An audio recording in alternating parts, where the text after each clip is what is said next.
and net aspirants, welcome back to yet another video lecture series of High Point. And in this lecture series, we'll be looking at various terms, concepts, and uh, facts related to cultural studies. Okay, in this video, we'll be learning about cyber counterculture. So, we were looking at certain terms and concepts related to globalization, as globalization is one of the important concepts related to cultural studies. Cyber counterculture is also related to cyber counterculture is also related to globalization because it was facilitated because of globalization, global culture, and globalization and all. We will see many points related to it. Before that, if you have not yet subscribed to my channel, subscribe to it if you are interested to have more video contents related to NTA, UGC NET, JRF, English language and literature, and also visit my website www.highpoint.in for more study materials which are relevant, comprehensible, simplified, and well arranged, explained study material. After having the free trial, you can see whatever we have provided there. If you are interested to have these all these 900 plus audio lectures and 300 plus downloadable materials and practice and previous question papers along with the free bonuses and offers, you can subscribe to the course as a student from the website itself, and also you can WhatsApp me or call me if you wanted to know anything more. And you can also follow me on Instagram. There too we are sharing variety of materials uh, which are relevant there, and that will be helpful in your NTA, NET, JRF, English language and literature endeavors. Let's move on to the main content of this video, cyber counterculture. So what is counterculture? If a culture is there, there will be a counterculture. Culture means there will be some popular, even though individual differences and variations will be there by in following a culture, but all over when we take, we will see a certain practices and customs are popular and accepted as norms in a society. They are usually known as culture, and which all these things we are actually practicing in our day by day. So counterculture means that countering that popular culture, there will be another culture, because in a culture, not everyone's norms, not everyone's practices, cultures, and individual differences are accepted, right? There will be always some contradiction that exists, uh, you know, opposite to the popular culture. Or popular culture, this is the popular customs in a culture. So that is counterculture. Okay, we will see as we move on in this video. The cyber culture of high power business increasing corporate control over daily lives, the division of the world into domains by corporations rather than nation state has generated its own counterculture. So we have already seen how globalization, global culture, all these things actually diminished the relevance of the geographical boundary of nation state, because transnational communications, transnational exchanges of culture and economic exchanges are also happening. Because of this, you know this, instead of dividing this world into various nations having particular geographical area, the MNCs, actually the multinational corporations, they have divided the world into various domains, because according to their business, according to their practices, they have divided this world into different sectors, different domains. So cyberculture has played a greater role in it. So you can see a trend in cyber world. A particular in this point of time, there will be a trend. There will be a culture. So what is according to that culture only, we will see certain things in websites, in YouTube and all. So in that way, cyber culture means the culture, everyday practices that we are doing through social media, through the cyber world. Okay. So cyber culture of high power business increasing corporate control over our daily life. So MNCs, they are controlling the cyber culture. They are making money and making their business through cyber culture, and they are controlling our daily life.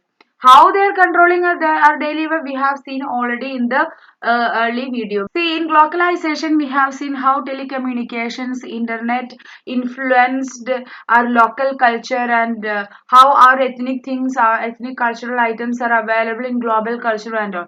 So global culture and global economic market and all. So it's like, global culture is affecting everyone. So, how global culture is possible through telecommunication, through cyber world and all. So, that actually controlled by these MNCs, this corporate power, and they are controlling our daily life. John Perry Barlow's Electronic Frontier Foundation set up in 1990 is an example of countercultural movement within cyberculture. Cyberculture, I have already told you in simple words, that's the daily practices that we are doing in our cyber world. See, when we start a day, most of us, I know that you will see, you will look at your phone, whatever messages that you have missed from the moment that you started sleeping yesterday. So in that way, and you will see, read, maybe I know some people, they'll read memes, they'll read jokes, they'll read some trolls even to begin a day. They'll laugh at it and they'll read news, they'll read WhatsApp messages, they'll read Facebook messages, or they'll see some reels in in Instagram. So these people, those who are in power, they know this habit of people. So they will control our daily life. That kind of a cyber culture that we have now. So one of the major examples for cyber culture or counterculture movement within cyber culture is John Perry Barlow's Electronic Frontier Foundation set up in 1990.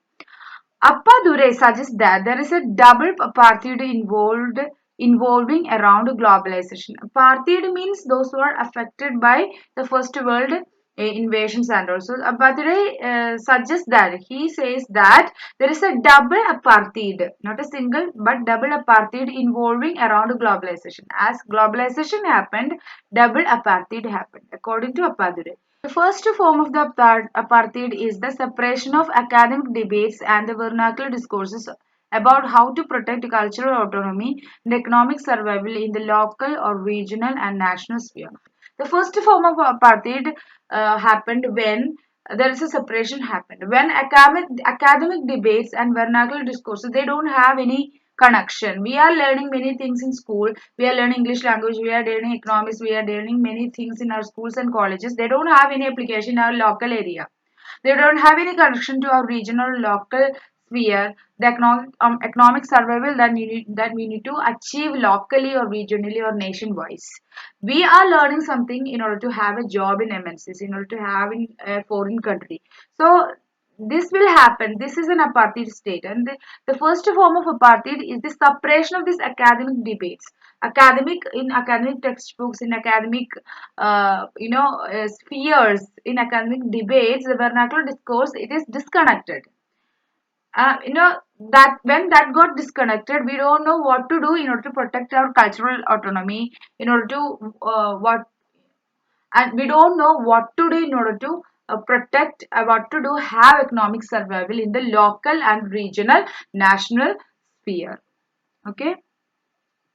Now, the second form of the apartheid is that the poor and their advocates find themselves far from the anxieties of their own national discourses about globalization as they do from the intricacies of the debates in the global policy discourses. So, I'll make it simplified for you. The second form of apartheid happens when the poor people and those who are supporting them. So the poor people, they'll have atrocities. They are already apartheid, and those who are advocating them, they'll find themselves far away from all these anxieties of their own national discourses. How that will happen? These poor people, they won't get that much education, they won't get that much access to telecommunication things, they won't get access to the cyber world, and also they will kept afar. Even education system even don't provide any local discourses which are relevant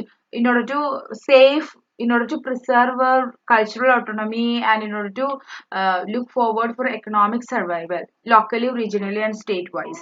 So this will even make these poor people, apartheid, already apartheid people, they'll be kept far from, they'll kept away from the anxieties and the complexities or the issues related to national discourses. They won't get even an idea about what is happening in national discourses.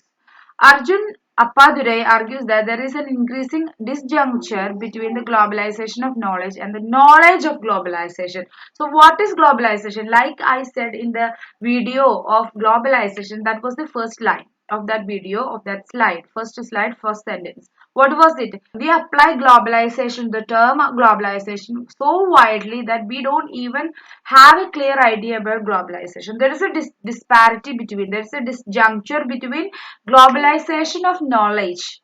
Globalization of knowledge means knowledge is equally or knowledge is spreaded everywhere.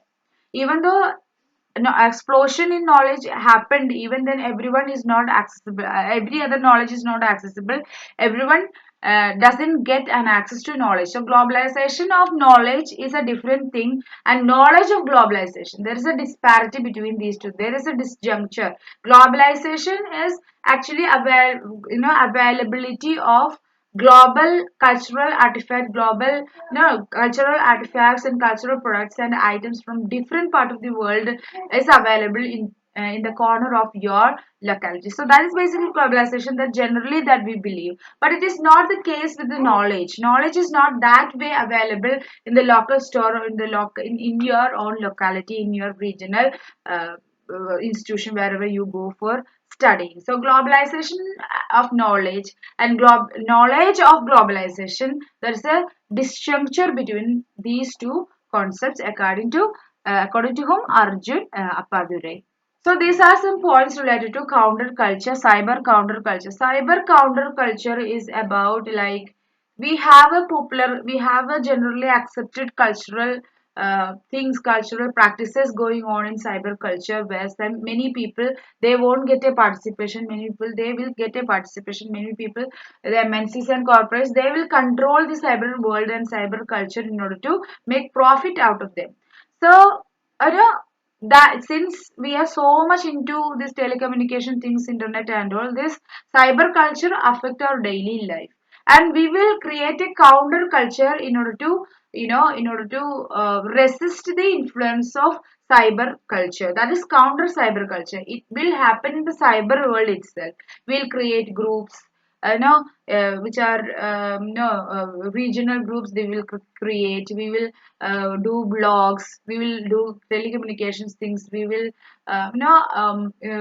we will suggest many things to the world outside through our social media. So in that way, we'll do many counter cultural things. So it's so popular during this time. Even during the election time and all, you can see cyber counter cultures, suggestions emerging. So if you have any doubts, don't hesitate to mention that in the comment section. You can also use this number and the Instagram ID to reach out to me. And don't forget to visit my website www.highpoint.in. Even you are not going to subscribe to the course, do visit the website so that you get an idea about NTE, GC, NET, JRO syllabus content, and you may know what you have to cover for your NET JRF English preparation. Okay. So if you want to know anything more about the website, content, the study materials, the facilities, and the free bonuses of a personalized study guideline and weekly test, you can contact me through this number or use the Instagram ID to chat with me. Okay, and study well for your next NTA UGC Next JRF English Language and Literature exam, guys. Tata, bye bye, and thank you.